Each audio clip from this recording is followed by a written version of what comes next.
Brought to you by TechnoSpark 20 series smartphones. I'm superhuman. नावामध्ये काना मात्रा वेलांटी नसलेल्या अहमदनगर जिल्ह्यातील राजकारणामध्ये नेहमीच धक्कादायक निकाल लागलेले आहेत. आपण आज शिर्डी लोकसभा मतदारसंघात सातत्याने शिवसेनेचा उमेदवार निवडून आलेला आहे. यावेळेस नेमकी काय कल असणार आहे, काय वातावरण असणार आहे, आपण पत्रकारांकडून जाणून घेऊया. माधवजी, काय वाटतं आपल्याला? शिर्डी मतदारसंघ या वेळेला जी निवडणूक झालेली आहे ती निवडणूक एक विशेष असणार आहे. त्याचं कारण असं आहे की ही कार्यकर्ते आणि नेते यांचीच निवडणूक होती. मतदार या निवडणुकीपासून बराच दुरावलेला होता. असं एक चित्र आहे शिर्डी मतदारसंघातलंच नाही तर राज्यभरातली ही स्थिती आहे. एकंदरीत कोणत्या मुद्द्यावर मतदारांनी उमेदवारांना मतं दिलेत, काय वाटतं? शिर्डी मतदारसंघापुरता जर विचार केला आत्ता तर महायुतीचे उमेदवार जे सदाशिव लोखंडे होते आणि विकास आघाडीचे जे उमेदवार आहेत भाऊसाहेब वागचौरे, सदाशिव लोखंडेच्या बाबतीत जे रामदास आठवलेंच्या वेळेला जो पॅटर्न होता किंवा त्यांच्या ते ॲट्रॉसिटीच्या मुद्द्यावर त्यांना जे नाकारण्यापर्यंतचा जो सूर तयार झाला होता, तशीच काहीशी अवस्था सदाशिव लोखंडेच्या बाबतीत या वेळेला झाली. त्याचा परिणाम हा भाऊसाहेब वागचौरेंना फायदा होताना दिसत होता सुरुवातीला. परंतु ज्या वेळेला ही लढत तिरंगी झाली त्यावेळेला उत्कर्ष रुपवतेंचं ह्या निवडणुकीच्या रिंगणात जे उतरल्या त्याचा परिणाम झाला की मतदानाचा टक्का वाढला. पण खरे मतदार जे होते, खरे मतदार ज्या मतदारांवर निवडून जातात हे लोक, ते सर्व मतदार उत्कर्ष रुपवतेंकडे वळाल्याचं एक स्पष्ट चित्र दिसत होतं याच्यात. ह्या दोन्ही राजकीय पार्ट्यांचे जे मतदान दिसतील आत्ता ह्या निवडणुकीमध्ये, हे त्यांचे कार्यकर्ते आणि एक आपल्या नेत्याची प्रतिष्ठा पणाला लागलेली आहे अशा वेळेला नेत्यांवर प्रेम करणारे जी लोक आहेत ते लोक मतदान करताना दिसत आहेत याच्यात या निवडणुकीमध्ये.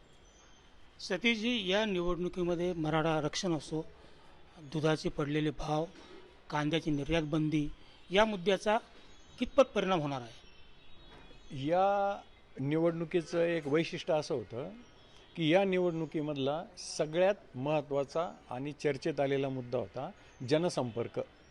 म्हणजे वागचौरे साहेब जे महाविकास आघाडीचे उमेदवार होते, भाऊसाहेब वागचौरे, ते सांगायचे की माझा जनसंपर्क उत्तम आहे, मी खासदार नसतानाही तुमच्या कायम संपर्कात असतो. आणि जे महायुतीचे उमेदवार आहेत विद्यमान खासदार सदाशिव लोखंडे यांच्याबद्दल असा आक्षेप होता की तुम्ही भेटत नाही, जनसंपर्क करत नाही. म्हणजे त्यांनी 600 कोटी रुपयांची कामं केली पण ती माध्यमातून गाजवली नाही, त्यांच्या भाषेत वाजवली नाही. त्यामुळे खासदारांनी काय काम केलं आणि खासदार कुठे आहेत हा प्रश्न या निवडणुकीच्या उत्तरार्धापर्यंत चर्चेला आला.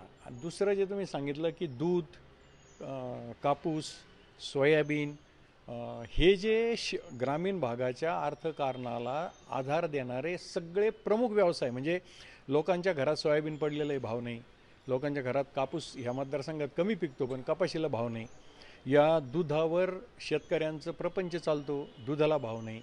म्हणजे असे आता कांदासुद्धा मोठ्या प्रमाणावर होतो या मतदारसंघामध्ये, कांद्याला भाव नाही.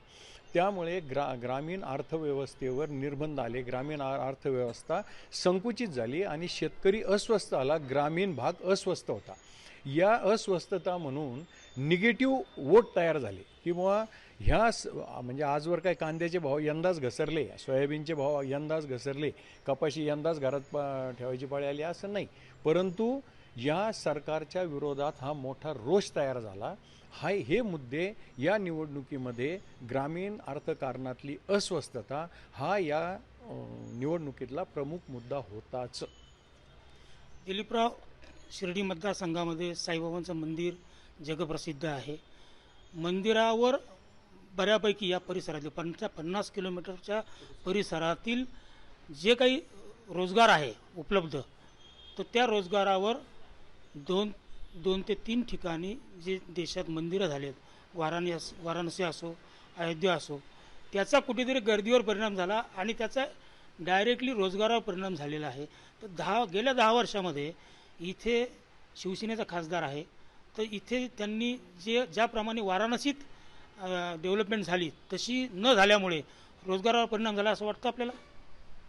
शिर्डी लोकसभा मतदारसंघ श्रद्धा सबुरीचा संदेश देणाऱ्या साईबाबांमुळे जगभरात ख्यातीप्राप्त असा आहे. इथल्या खासदारांना एक वेगळीच प्रतिष्ठा आणि वलय संसदेतसुद्धा मिळतं आहे.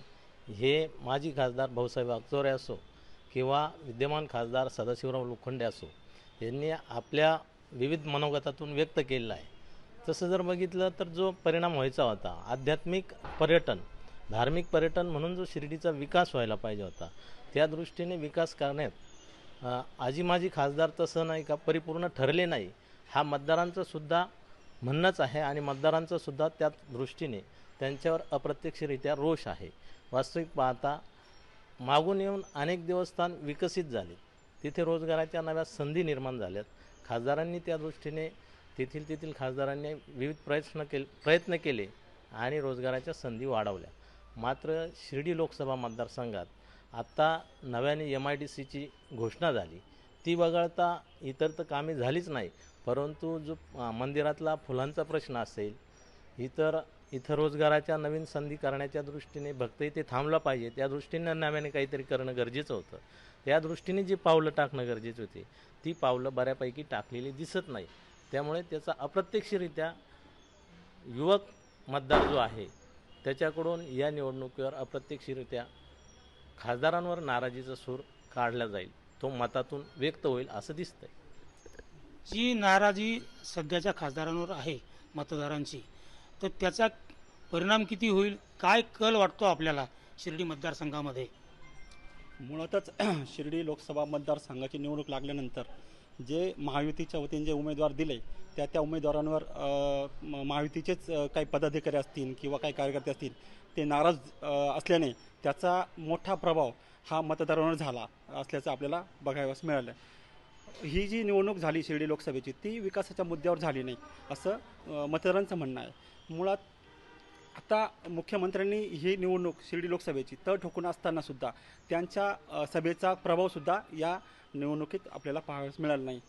आणि खासदार लोखंडे साहेबांनी समजा संसदेमध्ये स्वतः सांगायचे की साईबाबांचा मी खासदार आहे, परंतु त्यांनी जी केलेली कामं आहे फक्त निळवंडेचंच नव्हे तर त्यांनी शिर्डी मतदारसंघामध्ये आंतरराष्ट्रीय तीर्थक्षेत्र असताना साईबाबांच्या मंदिरासाठी निधी का आणला नाही, हा सुद्धा लोकांना प्रश्न भेडसावत होता. त्या अनुषंगाने त्याच्यामध्ये रुपाली वंचितच्या ज्या उमेदवार आहे उत्कर्षाताई रुपवते यांनी उडी मारल्यानंतर त्या दोघांमधली जी काही लढत आहे ती तिरंगी झाल्याचं याच्यात दिसून आलं.